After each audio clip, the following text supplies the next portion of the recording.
أنا اسمي سحر، عندي 46 سنة، أم البنتين وولد. عشت طول عمري عشانهم بعد ما أبوهم تزوج عليا وساباني وسابهم هو كمان.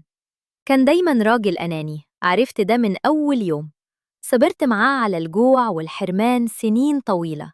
كنت بشتغل جوه البيت وبره البيت، باكل عشان أولادي، بكدب عشانهم، بضحك وقلبي مكسور عشان ما يحسوش بالضياع. كانوا بيحبوا باباهم رغم إنه ما كانش بيجيب لهم حاجة، وكل ما فكر أسيبه كانوا يخافوا ويتمسكوا بيه، فكنت أتراجع.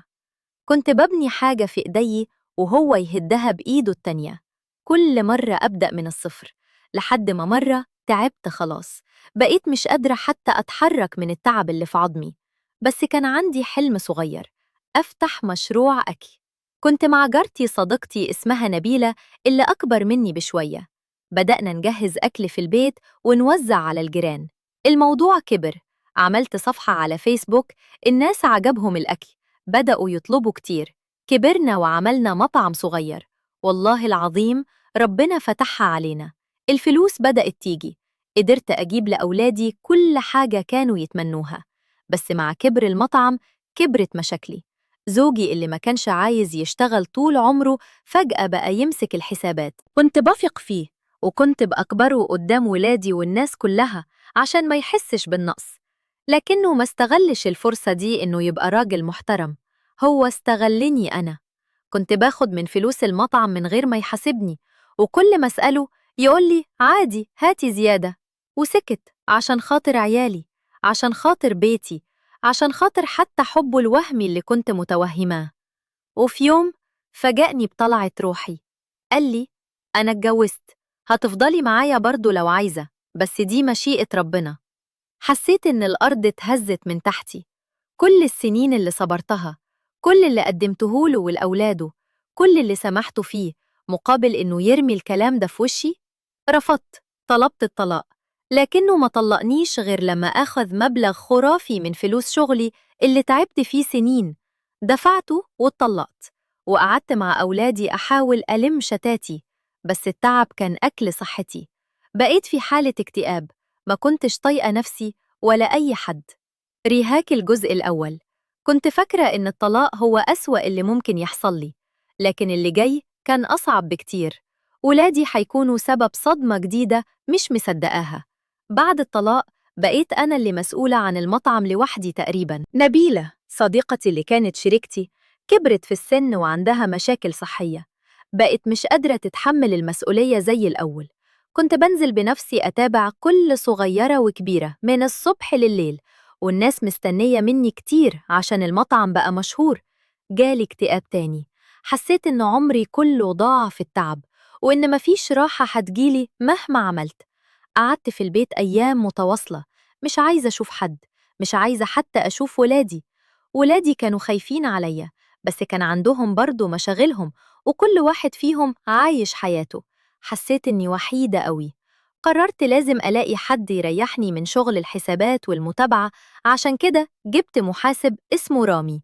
كان عنده حوالي 43 سنة، منفصل عن مراته عشان ظروف مادية صعبة.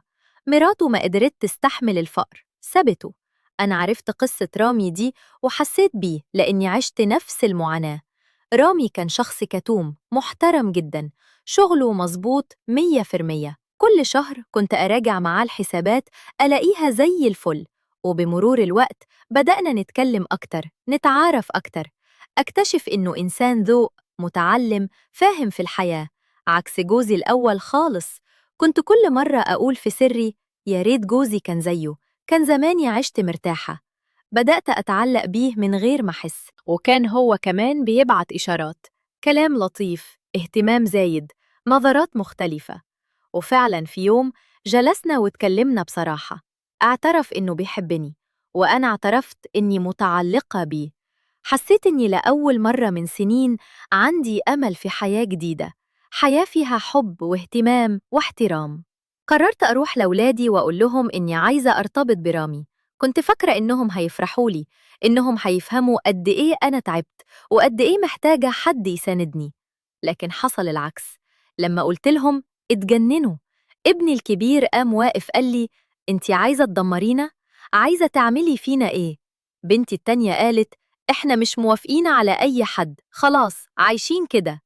حاولت أتكلم، أشرح، أقول لهم إنه باباهم عايش حياته من زمان، متجوز وخلف، ليه أنا محرومة؟ لكنهم رفضوا يسمعوا، كانوا حافظين الكلام، واقفين ضدي كأنهم جيش واحد. حسيت بغصة في قلبي، زعلت قوي، لكن في نفس الوقت حبيت أتمسك برأيي لأول مرة في حياتي. قلت لنفسي أنا هتمسك برأيي، هحب واتجوز رامي مهما حصل. لكن اللي حصل بعد كده علمني إن الحياة بتعاندني، وإن ولادي عندهم مفاجآت تانية مستنياني. رامي سمع برفض ولادي وشاف قد إيه أنا تعبانة، كان شخص محترم جدا، محبش يسبب لي مشاكل أكتر. فجأة قدم استقالته من الشغل، قال لي مش عايزة أكون سبب في خناقات بينك وبين عيالك، أنا بحبك بس مش هقدر أشوفك بتتألمي. حاولت أقنعه يرجع، أتكلم معاه، لكنه كان مصر. مشى من حياتي وقلبي انكسر للمرة الألف. رجعت تاني أحس إني وحيدة، إني مفيش أمل، وإني لازم أرضى باللي أنا فيه. بعد شهرين تقريبا ابني جالي وقال لي أنا هجيبلك حد كويس بدل رامي، واحد صاحبي من الكلية، ظروفه صعبة ومحتاج شغل. جاب لي شاب اسمه يوسف، كان عنده 26 سنة، في نفس سن ابني تقريباً. أبوه متوفي وأمه وإخواته محتاجين. وافقت إنه يشتغل عندي في المطعم، محاسب ومساعد إداري، عشان أساعده أنا كمان. ساعدته واتضبط له أوضه فوق السطح عندنا عشان يكون قريب من الشغل وأريح له. كان يوسف شاب مهذب جدا، بيلتزم بشغله، بيحترمني، بيحب أولادي وبيعاملهم كإخواته. مع الوقت بقى زي فرد من العيلة، كنت بزود له مرتبه من جيبي وبجيب له هدايا وملابس زي ولادي بالظبط عشان أحسسه بالأمان.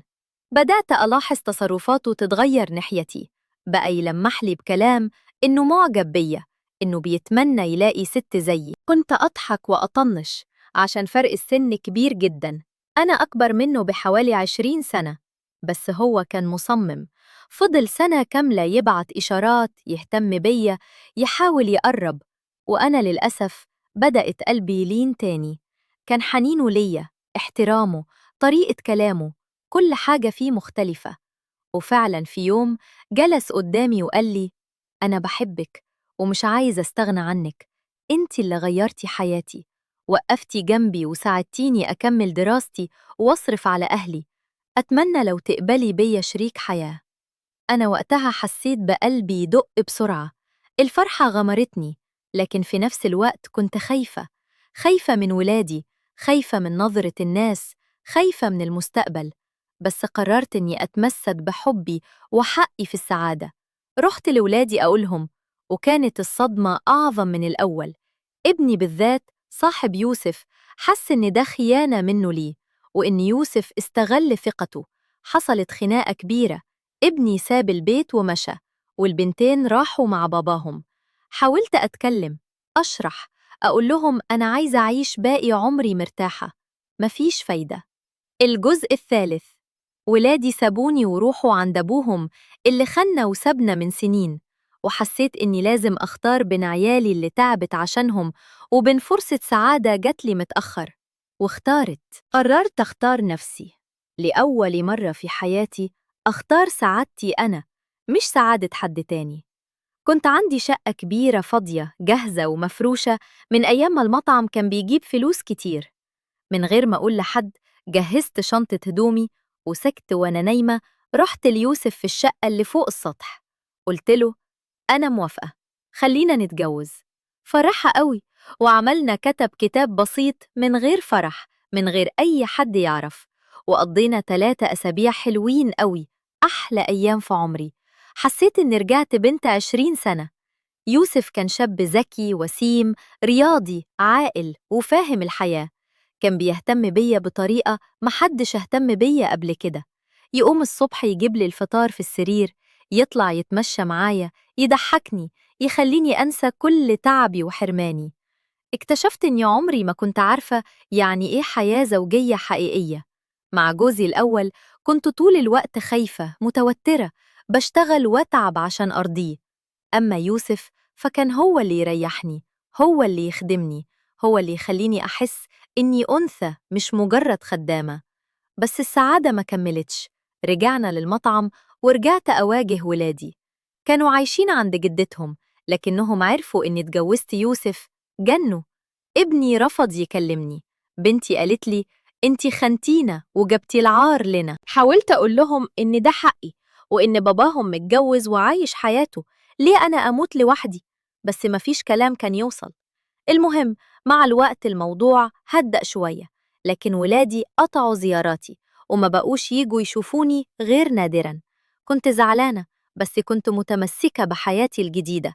يوسف كان سندي، كان بيقول لي هيعدي، هيتعودوا، المهم انتي مبسوطة.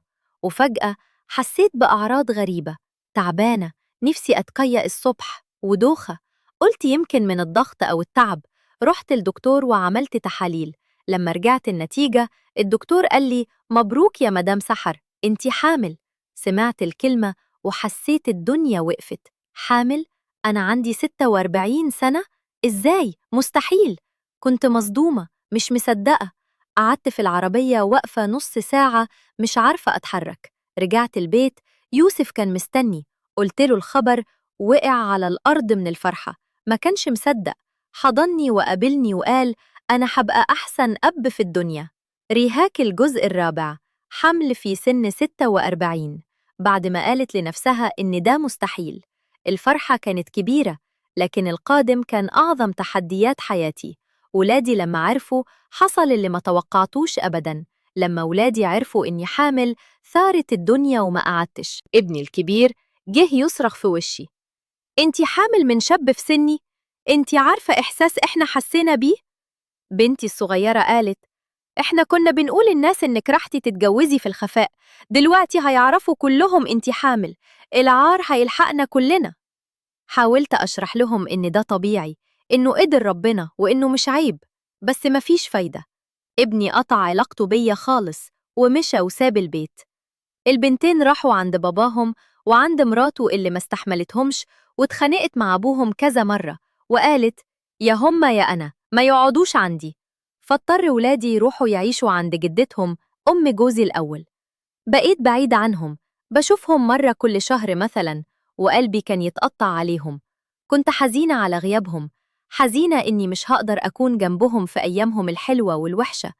بس في نفس الوقت يوسف كان بيقف جنبي بيقولي انتي مش غلطانة، انتي عملتي اللي عليكي سنين طويلة، دلوقتي دورك تعيشي. فعلا بدأت أتقبل الوضع. كان الحمل صعب عليا بسبب سني، لكن يوسف كان حريص عليا قوي، يوديني للدكتور، يجيب لي الأدوية، يقوم على بالليل. حسيت إني لأول مرة مش لوحدي. في يوم الولادة كان يوسف واقف جنبي في الأوضة ماسك إيدي. جبت بنت سميناها أمل، وأول ما شفتها عيطت. عيطت من الفرحة ومن الزعل في نفس الوقت. الفرحة إني أخيراً عندي طفلة هتعيش معايا في حضني طول الوقت، والزعل إني ولادي الكبار مش موجودين يشاركوني الفرحة. بعد الولادة بشهر قررت أروح أشوف ولادي. رحت لجدتهم، اتكلمت مع كل واحد فيهم لوحده. قلت لابني أنا أمك، لو زعلت مني حقك، بس ما تقطش رحمتك عني. فضل ساكت شوية وبعدين حضني وعيط. قال لي سامحتك يا ماما، بس تعالي زورينا كتير. البنات برضو لأن قلبهم شوية بقوا ييجوا يشوفوا أختهم أمل من بعيد لبعيد. ريهاك الجزء الخامس. دلوقتي أنا عايشة مع يوسف وبنتي أمل، وبحاول أرجع العلاقة مع ولادي الكبار. مش سهل، لسه في جروح، لكن بتفائل. السؤال اللي عايزة أسأله لكل أم زيي، هل كان غلط إني اخترت سعادتي بعد ما ضحيت بكل عمري؟ ولا كان المفروض أضحي لحد الآخر؟ أنا محتارة ونفسي أسمع رأيكم.